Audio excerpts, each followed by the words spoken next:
Alright, now that we have the finished sword, our next step is to unwrap this in the UV editor, and this will allow us to color it in another program like Photoshop. So I'm going to go click on the sword, because this is what I want to attach the unwrap to. Go over to the modifier list, and I already have symmetry and edit poly, and so I'm going to add on an unwrap. So I go down to the bottom, way down here, you'll see Unwrap UVW. The Unwrap UVW allows me to pull off all the polygons and make it look a certain way. This can be very time consuming, but there's other quick ways to do it as well.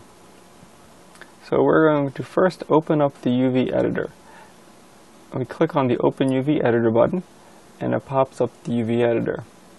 I'm going to slide my sword over to the side so I can see it a little better.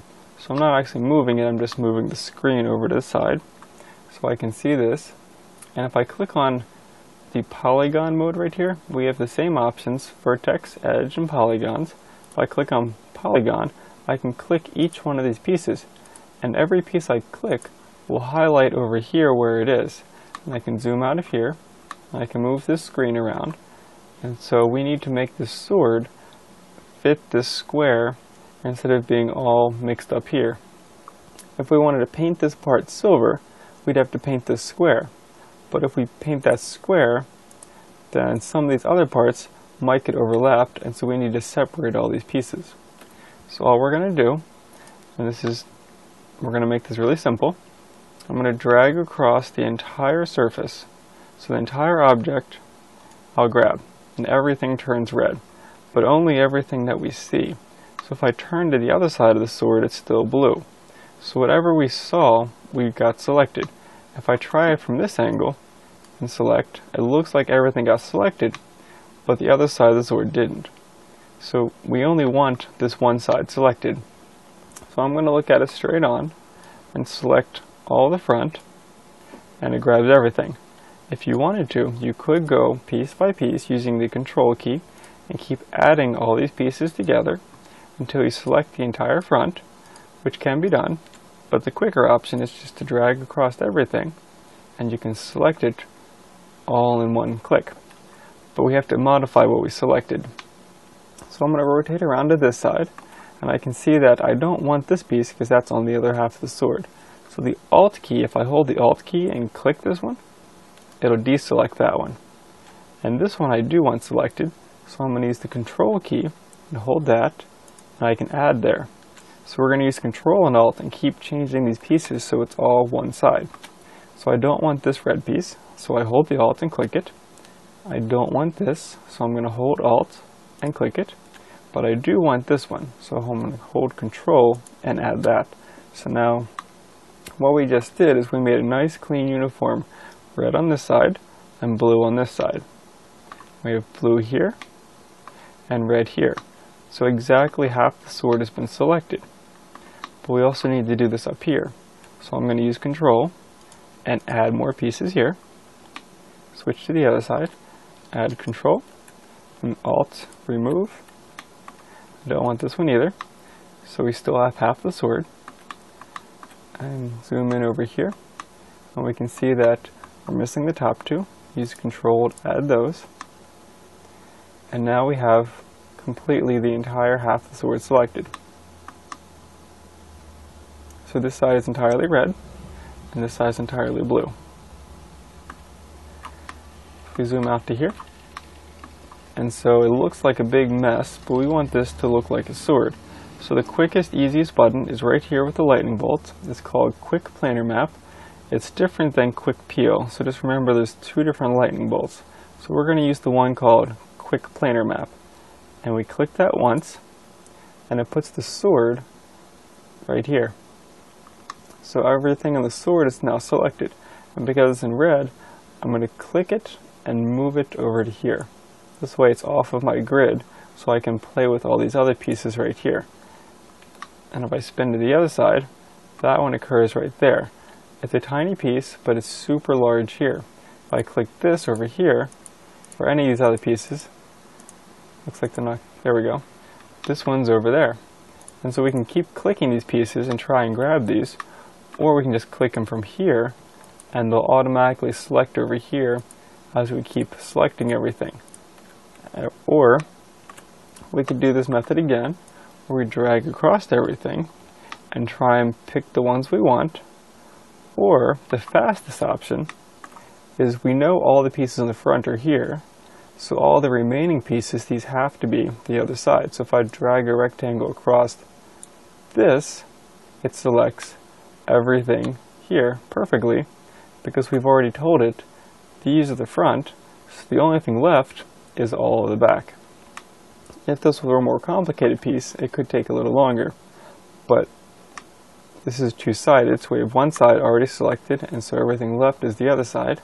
So repeating this again, all we do is click Quick Planar once, and it puts the sword all nicely together in one big piece. So all those little puzzle pieces were automatically put together. So now I can move this right next to the other one and click off of it. So we have two sword pieces, but they're not quite perfect yet. What's happening is if I click this piece right here and I look at it, that piece is 1 pixel thin. It's super flat. What Quick Planar did is it looked at it from straight on, so it looked at it like this. So if you try painting this, you're only going to have a little bit, and your textures are going to be very, very stretched on the surface because it's only 1 pixel. So we need this to be a square, the same shape that it is right now. So the easy way to do this is to use the Relax tool. So I'm going to grab the entire sword, both halves, by using a rectangle drag, click it once, and drag across, and that selects everything. I can move these around if I want to. I'm going to put them over here just so it's easier to see, and zoom into this. And so over here, this last, under the reshape elements, it's called Relax Custom. There's other Relax tools here, but I'm going to use the custom one. And instead of just clicking it, I'm going to click and hold with the left key. And by holding it, it pops out the settings. So using the settings, I'm going to click that one, and I pull out my Relax tool settings. Over here we have, by default, it's set to edge angles. So I'm going to see what that does. I'm going to click Start Relax and just let it go. As you can see, it's not working. It's very, very crazy. So I'm going to click Stop Relax. If you press Start and you move the mouse, it'll automatically stop it. So when you press Start, leave the mouse on there, on top of this blue button, and then press Stop. But since that's not working, I'm going to switch this to face angles. Instead of edge angles, which was right here, we have 3 options. If one doesn't work, try the other. We're going to try face angles this time, and press Start Relax. And as you can see, it's straightening the sword out, and it more or less fixed it. But I'm going to use Control-Z a couple times to put this back so it looks like this, just to keep it a little more organized. So I'm going to check face angles. So if you try edge angles and it doesn't work, press Stop and use Control-Z to put it back to normal, and switch out to another option, so face angles. Click Start Relax, and it stretches the sword out perfect. So just to show it again, Control-Z. So we have the sword here, and they're missing those pieces around the edge. So if I Start Relax with face, it adds those pieces back in. So now I can stop, and you can see this piece right here. Let's click off of there. This piece is now seen. Instead of being a very thin line, now we can actually see it, as well as this piece right here. And all the other side pieces that we couldn't see before can now be seen clearly right here. So it relaxed and stretched everything out so we can see all the pieces. So I'm going to select all these pieces now and move them back inside the grid so that everything fits perfectly inside the square. What you don't want is any pieces to come outside of the grid, because then you can't paint it. You can only paint what's inside the square. So I'm going to put this inside the square and click off of it. Then I can close the Relax tool. I don't need this open anymore. And the last thing to do is we need a picture of this in Photoshop so we can actually paint this. So if I go over to Tools right here, I can pull this out, and we have the option Render UVW Template. So I'm going to click this, and it brings me up a couple settings. 1024 should be okay for this project. You can make them larger or smaller, but we're going to leave it at that. And green should be fine, and all the other colors should be fine. So by default, we don't have to change anything. All we have to do is click Render UV Template. So we click that, and it creates, as we can see here, what was here on its own picture, and this is what we need. So I'm going to take this picture and click on the Save button right here. I want to save this image. So Save, and it asks me where I want to save it. I'm going to drop this on the desktop just to make this easier to find. And all formats, it won't actually let me save even if I have a name. I'm going to call this Sword Template. And if I try and save it, it won't save because we have to pick what format we want. It doesn't matter which one you pick. I'm going to pick JPEG because it's simple. But you could pick other ones, it doesn't really matter. And so we have Sword Template, JPEG on the desktop, and press Save. And we can pick what quality we want, 100% is fine. And we press OK. And that saved out our image that we can paint now.